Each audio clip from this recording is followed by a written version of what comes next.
We get another round of the Nick game going with the straddle to 200 also on. Mo calls the 200, a similar pattern ensues with a lot of subsequent limping. I call the 200 with king 10 offsuit in the big blind to avoid reopening the pot. The straddler checks his option, we go 5 ways to the flop, it comes king jack deuce with 2 spades, we've got top pair and a backdoor straight draw. Checks to Mo, he bets 500 with second pair. The button and small blind fold, I don't see too much value in raising at the moment. I call to keep worse hands in, like jack 10 for instance. Under the gun folds, it's down to heads up, the turn is the king of diamonds giving us trips. I check to the aggressor on the flop. Mo thinks his hand could be best, he bets 1500 for value. To his credit, I can have some flush draws, straight draws, or even worse jacks sometimes, but not this time. I check raise to 5,000, with me showing the bluff to Mo in the previous hand that we went over, the seed has been planted that I'm capable and will make moves. Mo doesn't want to get bluffed again, he calls for 3,500 more. I definitely don't want to see a spade come out. The river is the 9 of diamonds, it's not the best card because queen 10 gets there, but we at least have removal to that combo. I'm comfortable continuing to go for value in a situation that's teed up for us, given the dynamics at play between us and the opponent. I bet 10,000, hoping that Mo has the type of hand that he's got, or maybe even a king with a kicker that doesn't play. Mo takes out a bunch of yellow chips to see how much it would affect his stack if he made the call. He's down from the high point, but he still has the most profit out of anyone at the table, while I'm battling to get back to the even mark. This would go a long way in helping me get there. After about 30 seconds, Mo makes the call. We get paid an extra 10,000 that I don't think that we would have gotten if I didn't show the bluff earlier. Mo had revenge mode activated, and we benefit from it to win a $32,000 pot. Dealt jack 10 offsuit in the small blind and a $200 bomb pot with 6 players going directly to the flop. It comes jack 10 deuce with 2 diamonds. We've got top 2 pair. It checks to the hijack. He bets 300. The cutoff calls. The action's back on us. There are only 5 total combos to have us beat since we have removal to 2 different sets. This is kind of a tricky spot though because there are a lot of cards that can come out that'll downgrade us. Diamonds are bad, overcards are bad, and there are tons of turns that'll complete at least one straight draw. I raised to 2,000 to pile money in and possibly win without having to see any more cards. The opponent under the gun, who just tried to bluff us with 7-deuce, may have revenge mode activated. He originally checked, now he shockingly cold calls our check raise. This is something that I absolutely didn't expect. It's tough to put him on any particular hand, but he likely has a massive draw of some sort, or he's going to try to outplay me. If he had a set or some other made hand, he'd probably re-raised rather than call and give strong draws behind him a chance to call while getting an enticing price. But under the gun, he could just be playing tricky with the nuts, or maybe even the same hand as us. The hijack and cutoff fold, leaving it down to us and the under the gun player squaring up for back-to-back big pots. The turn is the 8 of spades, completing a few straights. I'm not entirely sure what to make of it or how to proceed. I check to see what the opponent wants to do since his cold call of our check raise on the previous street is incredibly strong. There's a slight chance that he could have called with an open ender like queen 9 or a combo like 9-7 of diamonds. Fortunately, the opponent checks back, indicating that he doesn't have a straight. The river is the ace of clubs, completing the Broadway draw and downgrading us to middle 2 pair instead of top 2 pair. At this point, the pot has gotten massive compared to the strength of our hand when we went 6 ways to the flop. We're not quite strong enough to bet again for value and then call a raise, but it's vitally important for us to get to showdown in order to give ourselves a chance to win the pot. I check. Our opponent doesn't make things easy on us. There's 5,800 in the middle. We've got a little over 15,000 in our stack. The opponent has us covered. He puts us to the ultimate test. We're facing an overbet jam of almost 3 times the size of the pot in a nosebleed game inside of Bobby's room with a hand that isn't close to the nuts. This bet is so big, our 2 pair has been reduced to a bluff catcher because there aren't any hands that our opponent would have bet this much with for value that we're beating. We just caught this exact same player overbet bluffing huge on the river the hand right before this one. Is he steaming and trying to get one through on us again? Or does he actually have it this time? I almost ruled out the opponent having a set on the flop, but maybe he has something like aces to get there on us. He could have river top 2 pair with ace jack, or maybe he has ace 10 of diamonds. He's mostly representing a straight, but I'm not certain that he would have cold called or check raised on the flop with the straight draw when there's a flush draw out there, so he'd probably need to have king queen of diamonds to have a straight in this situation. What types of hands does he think that we have that we'd play this way? Our middle two pair looks kind of face up when we check turn and check again on the river. It appears like we have something decent, but not the nuts, and we want to get the showdown for a reasonable price. Then all of a sudden, Under the Gun rips it for a ridiculous amount. If he knows that we can't call a massive sizing, why would he make it so large if he's truly betting for value? Maybe he's bluffing and he thinks that I don't have the guts to call light. I'm taking my time to think this through. I already called one large bet on the river that was incorrect. I really don't want to do it again. I also lost over $23,000 in the previous session. I don't want to call and be wrong, causing me to lose another $20,000 in my first cash game session back. Something just doesn't feel right. After a minute and a half of tanking, I go with my instincts and I make the call. There's no sigh or look of embarrassment as if I caught the opponent trying to make a move. He rolls over two face cards quickly. As you might have guessed by now, the opponent has King Queen. He destroys me as I make one more bad call, losing the absolute maximum when I didn't have to. Except it's not King Queen that we're up against. The opponent has pocket queens. We reveal our two pair. It's the winner in a pot over $36,000. Our instincts don't lead us astray. The hero call allows us to win huge. We catch our opponent overbet bluffing 2 hands in a row. To his credit, he put us to a very difficult decision representing the nuts that he had double removal for. Feels good to win this one. If we'd lost, my confidence would have dropped and I probably would have called it a day. Right now I'm feeling great though. After a dealer change, we pick up Jack 5 offsuit under the gun in a 7-handed bomb pot. After each player puts in 300 pre-flop, we go straight to a flop. The dealer puts out Jack 8 deuce with 2 hearts. We've got top pair, but a terrible kicker. It checks to us. This is a tricky hand to play when 7 people see a flop. Top pair may or may not be best. If it is, I don't want to allow other players an opportunity to see a free card. I bet 600 to hopefully win this without any major resistance. The hijack is Stu. He bluffed his way into a win against us not long ago with 7-deuce. Stu's being difficult, and he raises to 1700, putting us in a pickle. We have removal to 2 pair and set combos, making it less likely that the opponent's raising for value.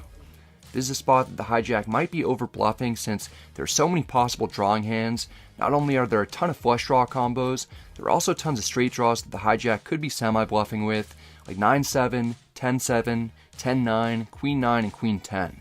The hijack could also have some overpairs or top pairs that he's raising with to clear out the field and possibly see where he's at, but his one pair hands really won't want to see any additional aggression. The problem is that if we think there's a good chance he's bluffing, we don't know what cards that we'll need to fade on the turn and river to retain the lead, if we currently have it at all. Folding is the recommended strategy because that's the simplest and easiest, but I go with my gut and get creative like Stu's son Tommy Pickles with a re-raise to 4,500, representing sets and 2-pair combinations. This should fold out all the opponent's straight draw combos, it might get him to fold some 1-pair hands that are beating us, and it should fold out some of the opponent's weaker flush draws that have a lot of equity.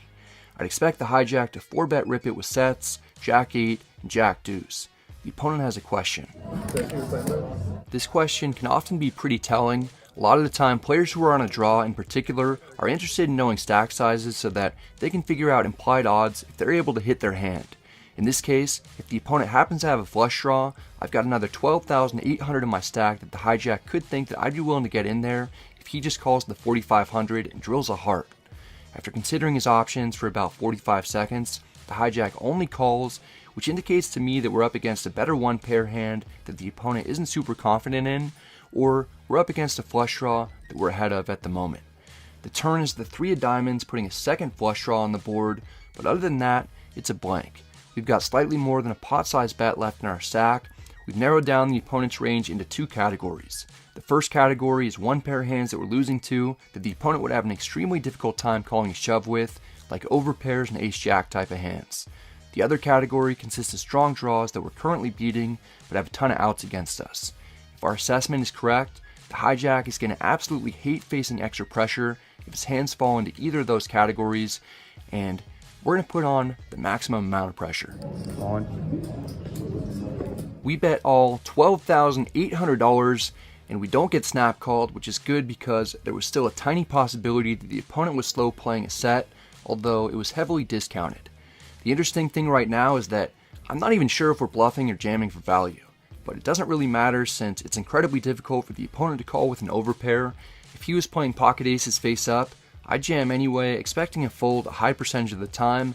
If If he was playing ace-10 of hearts face up, I'd also jam anyway, not really minding a call or fold. Stu clearly has a very tough decision.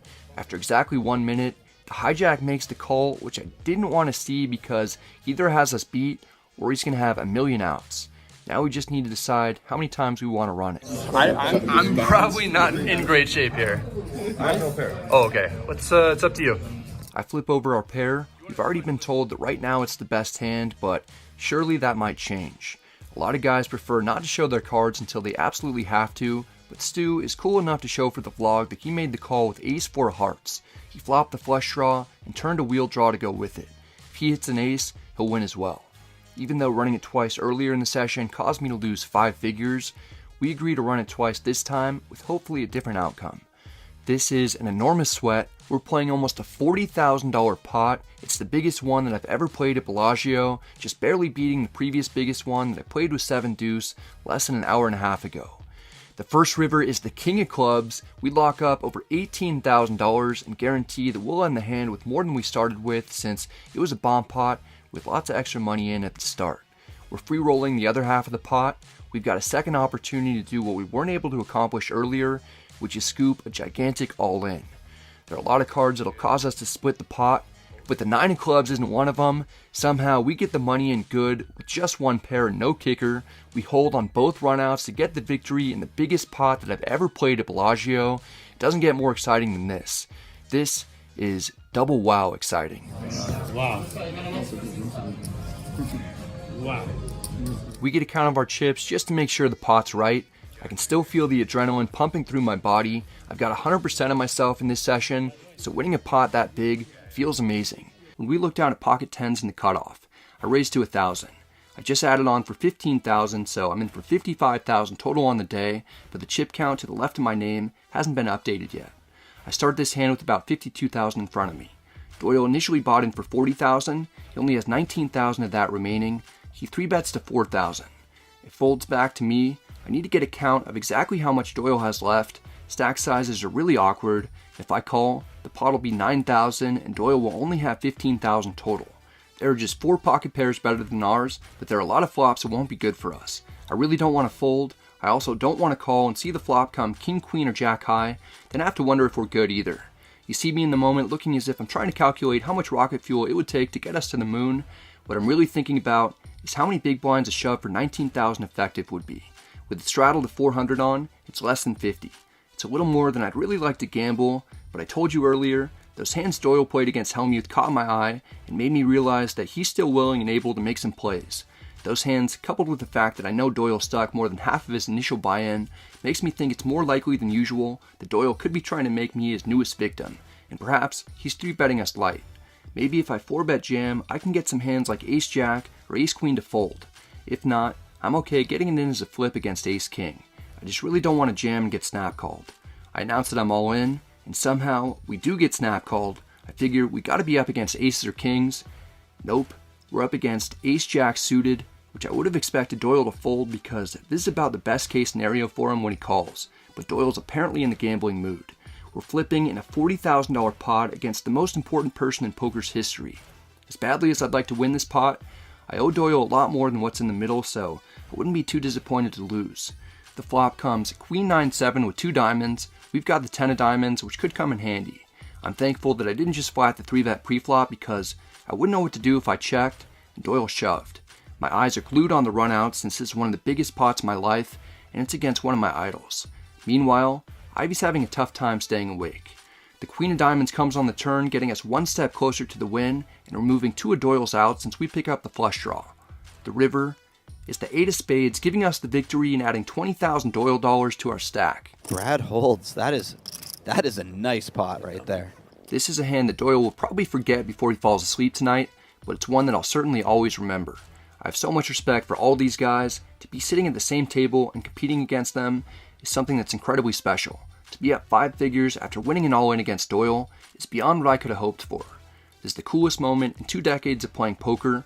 Doyle would rebuy, then only stays for a little bit longer before heading out. It was a pleasure playing with him. I still need to remain focused though. The only thing that I can think of that would make it better is pocket kings onto the gun, The only thing that might make it better from this point would be if the camera cooperated to get a clear shot of the Cowboys, but we're not able to get everything that we want. I kick things off with a raise to 125. When I raise some early positions, I tend to use a smaller amount, and then I'll raise to a slightly larger amount, occasionally from later positions, regardless of how strong the starting hand is. The player in middle position calls, the cutoff also calls. Our old nemesis is in the small blind, the one who stacked me last time I played high stakes. We've gotten the better of him today though, so maybe he's out for revenge. He 3-bets to 600. It's kind of a small sizing considering how many players have put money in so far, and the fact that the small blind will be playing from out of position. Kings is a great hand heads up. We want to get the middle position player and the cutoff out of there so that we can go mano-a-mano. I 4-bet to 2,000. This does the trick. The middle position player folds. The cutoff quickly folds as well. What didn't make the vlog is the fact that I just 3-bet this exact opponent light not long ago. It feels like I'm coming after him, and that assessment wouldn't necessarily be inaccurate, but we just happen to have a premium pocket pair at the moment. The small blind doesn't want to relinquish his hand just yet. He wants to go to war. Small blind calls for 1,400 more. We're heads up in position in what's already a big pot. The flop comes King 7-4 with 2 hearts. We've got top set and a 4-bet pot against someone that we have a unique dynamic with. He knows that I'm not happy about losing previously to him. He feels like today I've been bullying him. It's clear from the things that he said that he doesn't want to take it anymore, while I'm wondering how we should go about this in order to get all the $17,525 that we have in our stack into the pot by the end of the hand. Something insanely unexpected happens. I'm on. Call.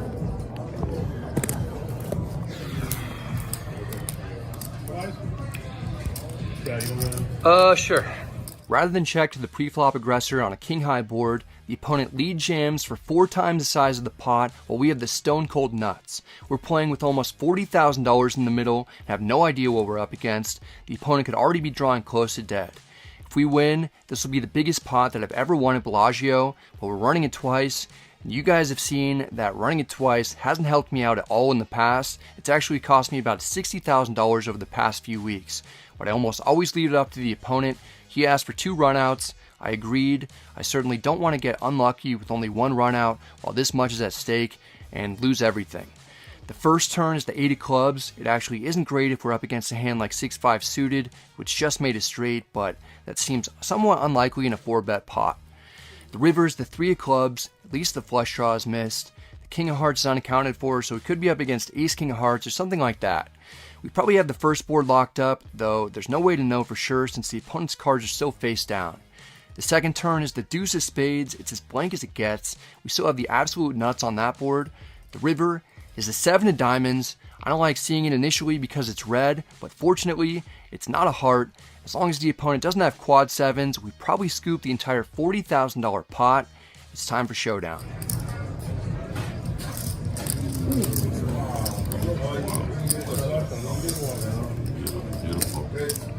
The opponent 4x jammed king queen of hearts, finally running it twice, doesn't come back to haunt me. We win the biggest pot that I've ever won at Bellagio and inside Bobby's room. I said in the last episode that bluffing off our stack with ace queen was just a marketing expense. Having that dynamic leads us to winning way more from the same opponent the very next time we play with him in one of the most unorthodox hands I've ever seen. Still, it was a sweat since the opponent had tons of outs with 4 opportunities to drill one, but we hold in a massive spot.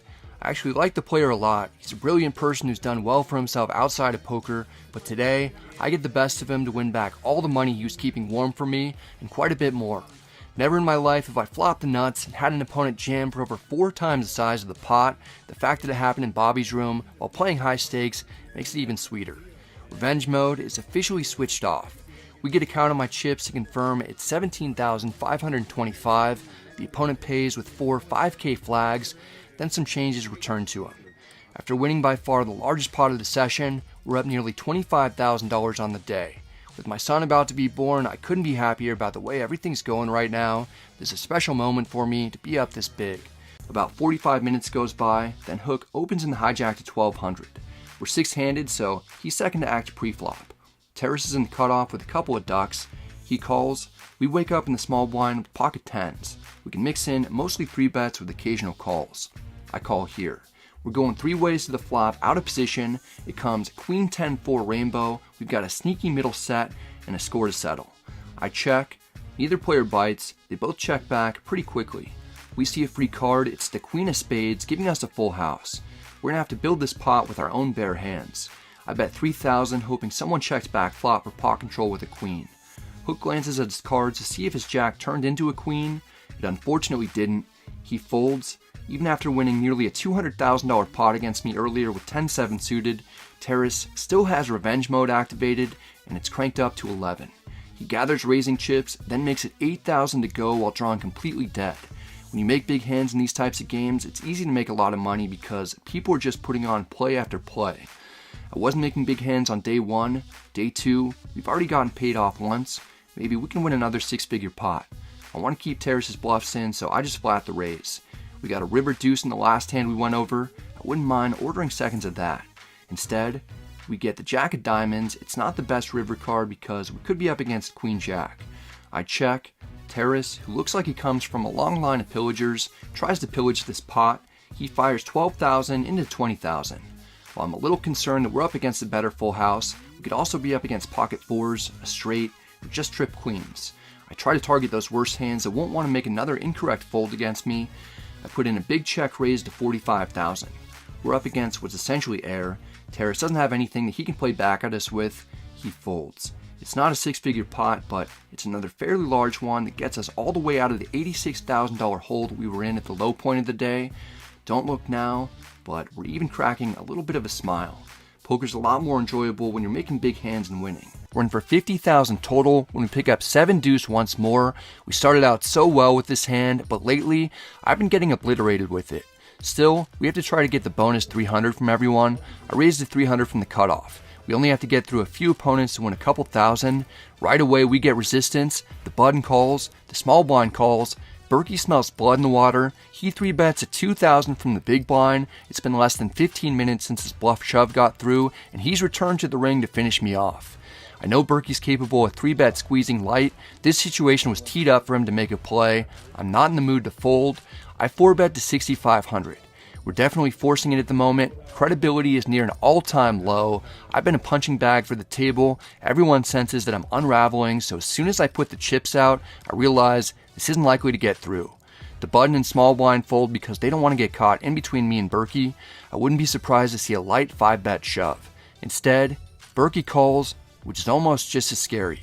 I only have 15,400 left. We've got just over a pot-sized bet remaining in our stack. I wouldn't put it past Berkey to flat our 4-bet with aces, but he can also have hands like ace-king, and some other pocket pairs like queens through eights potentially. We're taking the worst hand possible to the flop with 5 figures in the middle already. I'm just hoping that we can hit a pair of some sort. If we do, we're going with it. If we get stacked, Matt will end our misery and we'll walk away from the table losing $50,000 exactly. The flop comes Queen Jack 7 Rainbow. We hit that piece that we were looking for, but it's an awful flop aside from us slightly improving. Berkey could have easily just flopped a set. He checks. We really have to hope that he has a hand like ace-king that we're ahead of, or something like pocket 10s or 9s. I get a count of my chips to make sure that we don't happen to have significantly more than I thought. I say a little prayer to the poker gods that we're up against a high card hand, or at maximum, one pair like ace-queen, or even aces that we'll have a chunk of equity against. I close my eyes and let it fly. We don't get snap called this time. We're clearly not up against a set. No quick call gives us some partial relief that we at least didn't get flopped dead. We're for sure up against a one pair hand or ace-king. The issue when we shove on the flop is that we'll never be doing it with a set. We'd probably bet smaller, and Berkey knows that. We might not even rip flop with aces, but we likely would with ace-queen and kings. Berkey's sharp. He knows that we're at the end of our rope and could be forcing it with ace-king or 7-deuce, which might induce a light call. Berkey also probably doesn't feel great about what happened earlier when his mistake influenced the action. He could be thinking if he calls, we'll have a good chance to get our money back to square things up. Alright, I'll make up for it. No, Berkey, I thank you. I appreciate the sentiment, but you really don't have to do that. Just let go of whatever you've got. Oh, shit. Berkey calls our overbet shove for 15,400. We turn over the 7-deuce, and I'm expecting to see ace-king or ace-queen suited, but Berkey turns over pocket 10s. He has third pair. I'm already down piles of money. There's a good chance that I lose this one and I'm sent home losing $50,000. It'd be the fourth biggest loss that I've ever had. I'd like to give myself at least a shot at splitting this and getting our money back so we can continue playing the session. Alright, let's go twice. We're in about a $45,000 all-in pot. We've only got an 18% chance of winning the first run out. The dealer gives us some help. Once is good. Why do we ever go twice? We drill the deuce of spades for 2 pair that holds on the first run out. We'll be minimally getting our money back, which is all I wanted. I'm happy that we don't have to sweat going bust, but I get punished for running it 2 times. We're likely only going to win half the pot rather than all of it. The second turn is the 6 of diamonds. We've got 4 total outs to scoop. It's not probable, but it isn't impossible that we drill something.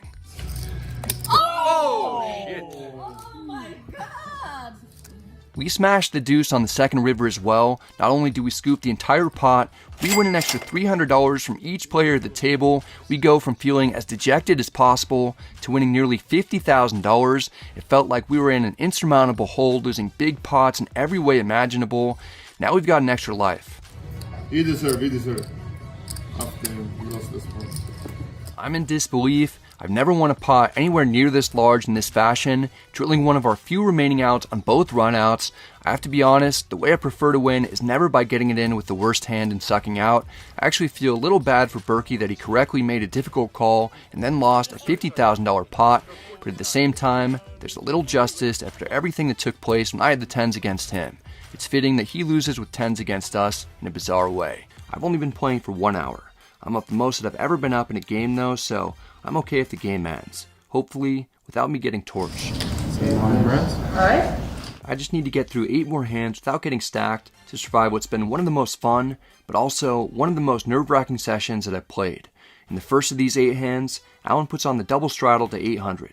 I'm in a rare situation in which I'm on the button and also first to act. We look down at King 3 suited, we raise to 2,000. Alex has worse clubs with Jack 10 suited in the under the gun straddle. She calls for 1,600 more. Alan immediately calls with 9-4 offsuit, not recommended. We're going 3 ways to the flop in position. It comes King 6 deuce rainbow. We've got top pair on a very dry board. It checks to us. There's nothing really to worry about. We've almost flopped our opponent's dead with 1 pair. I know Alan likes to bluff though. I want to give him an opportunity to do that. I feign weakness with a check back. The turn is the 7 of hearts. The opponents are officially stone dead. It checks to us once more. We need to start going for value despite getting the sense that the opponents are weak. I make a small bet of 2,500. Botez doesn't have anything. She folds. Alan has complete air, but doesn't want to let me have it that easily. He read me like a book earlier in the Queen Jack of Hearts hand. I still don't know how that happened. My check back on the flop completely throws him off here though. He thinks that I'm weak, and he puts in the check raise at 10,000. This is exactly what I was hoping for. I've discussed this in past vlogs. It's worth mentioning again now. When it checks through on the flop, then someone attempts a check raise on the turn. It's very often a bluff because there's no reason to think that there will all of a sudden be betting from someone behind. Most people with strong hands just bet to ensure that at least some money will go into the pot rather than risk it checking through again. I'd expect an opponent to maybe make this check raise move with some type of drawing or weak 1 pair hand. I call to keep Alan's bluffs in. My plan is to call a river bet of almost any sizing. I know that Alan is fully capable of pulling off some massive moves. I underrepped my hand on the flop to induce one of those exact moves from him. The river is another 7 pairing the board. There's over 26,000 in the pot. I'm anticipating at least a $25,000 bet. Instead, Alan goes with the $15,000 sizing to possibly target my missed flush draw combos. No hearts in my hand this time. I snap call, hoping that Alan doesn't somehow have a better king or trip 7s. He's not looking very confident, and I can tell that he doesn't want to show. Eventually, he sheepishly turns over 9-4 offsuit.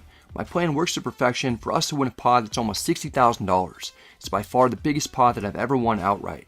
With this win, I'm up over $50,000 on the session in just over an hour of play. I took a chance by agreeing to sit in this game with some very skilled players mixed in with some maniacs. It wasn't an easy decision for me to risk that much of my own money, but it paid off big time. The very next hand, things heat up with Kenny raising big to 400. We're going to play this one without seeing the graphics. Right on cue, Bulldog comes in with a 3-bet to 1400 as he's done the entire game when Kenny opens. I've seen him do it multiple times with 7-5 suited. He's done it with ace-10 offsuit, which is still light, and a variety of other times, including once with king-10 offsuit, so this 3-bet means almost nothing to me other than Bulldog wants to play ideally heads up in position against Kenny with 2 cards that are playable. We're next to act with ace-queen suited. For the second hand in a row, we're at the top of our range. I don't cold call 3-bets almost ever. We're either going to 4-bet or fold, and ace-queen suited is way too good to fold. I 4-bet to 4,000.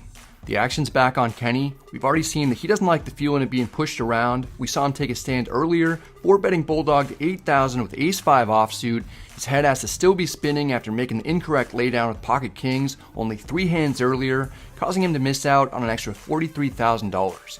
Most people would be on mega tilt after something like that. He's seen me 5-bet light already with ace-4 suited for $19,000, so he probably knew it was just a matter of time before I potentially 4-bet light when he opens and Bulldog re-raises. Kenny might be taking a stand once more to get some of his pride back as he gathers chips and 5-bets to 13,500. Usually 5-bets are rare, not so much in this game. Bulldog doesn't like being caught between all the aggression. He folds. The graphics reveal that he indeed 3-bet on the lighter side once again. The action's back on us. We obviously don't love the situation that we found ourselves in, but we need to use all the information we've accumulated about Kenny throughout the duration of the stream in order to make the best decision that we can make. Earlier, he called a 5-bet shove with ace-queen offsuit for almost $12,000. The threshold for calling a 5-bet shove is much higher than it is for actually being the 5-better, so maybe he overvalues certain hands and is willing to 5-bet ace-queen offsuit or worse. We've also seen him 4-bet hands that are pretty much trash for almost 5 figures when he wanted to teach Bulldog a lesson, not to push him around. I've already shown that I 3-bet Kenny light when I first arrived at the table, then I ripped it in light with a suited ace showing that I'm willing to be aggressive without actually having a monster. It was teed up for me here to 4-bet light in order to capitalize on the dynamics of the table. I just happened to actually have a very good holding for the second hand in a row. Because it was a good spot for me to 4-bet squeeze, it ends up being a decent spot for Kenny to potentially 5-bet re-squeeze. Being a viewer of the channel may provide some extra incentive for Kenny to make a play against me as well. I've got a bit more than 30,000 in front of me. I don't want to call and leave myself with way less than a pot-sized bet remaining in my stack. I'd certainly shove if I had ace-king suited, kings, or aces under normal conditions, whereas I typically let go of ace-queen suited when facing a 5-bet without giving it much extra thought. I mentioned earlier that the reason that I pay attention to players' tendencies during hands that I'm not involved in is to tailor strategies against them for future battles. Well, the future's now, and I know my opponent is capable and willing to make crazy unorthodox plays. The type of adjustment that I'm going to make against Kenny is slightly expanding the range by a pip when I'm on the fence about a difficult decision.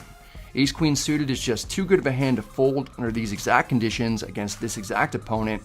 We're going to see if Kenny really has it and wants to play for everything. All in from Brad. And a call. 65,875. What do you have? I have ace-queen. This is when we see the horrible news that despite everything lining up for us to have maybe gotten 5-bet light or by something like pocket jacks, we're dominated again, only having a 26% chance of winning. I run into the top of the opponent's range one more time, except in this instance, we're playing a much bigger pot of over $65,000. It's the largest one that I played all year. If I lose, I'll be down $50,000 on the day. The decision is up to me on how many times I want to run it, and I honestly don't even care anymore. It's tough for me to win both runouts. If I win only one and we chop, I'm still down almost $20,000 on the session. If I lose $32,000 here, I'll end up processing a $50,000 loss pretty much the exact same way I processed a $20,000 one. It's still a fuck ton of money, and I'm going to feel almost the same amount of pain either way. On the other hand, if I happen to win this pot, I'll be up over $15,000, and I can walk out of here feeling infinitely better, completing the comeback and potentially being able to win 5 figures after being stuck piles early on.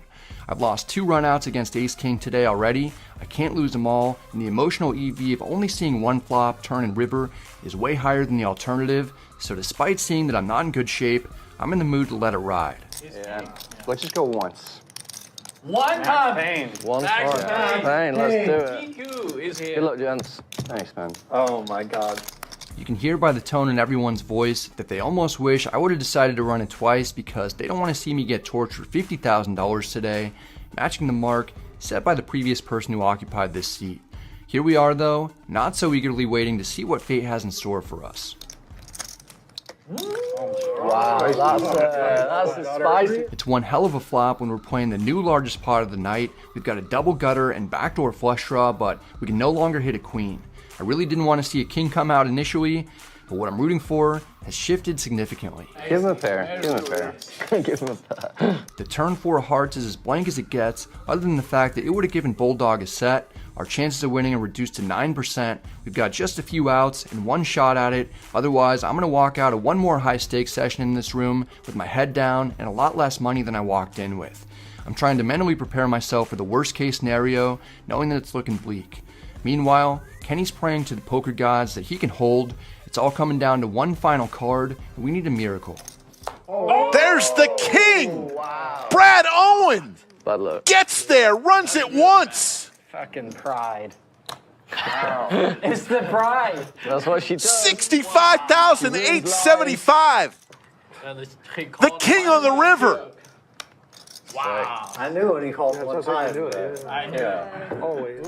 We win by far the biggest pot that I played all year. This isn't how I wanted to win. I always prefer to get it in with the best of it, but I'll absolutely take this win when things haven't been going well for me compared to previous years. I've been on the wrong side of a lot of coolers and massive pots over the last few months, just not being able to hold, so winning this one restores my will to keep carrying on through the tough days, weeks, and months. It's difficult for my mind to even process the emotional swing I just went through after feeling hopeless on the turn and then getting a count of our chips in order to have over $30,000 sent our direction.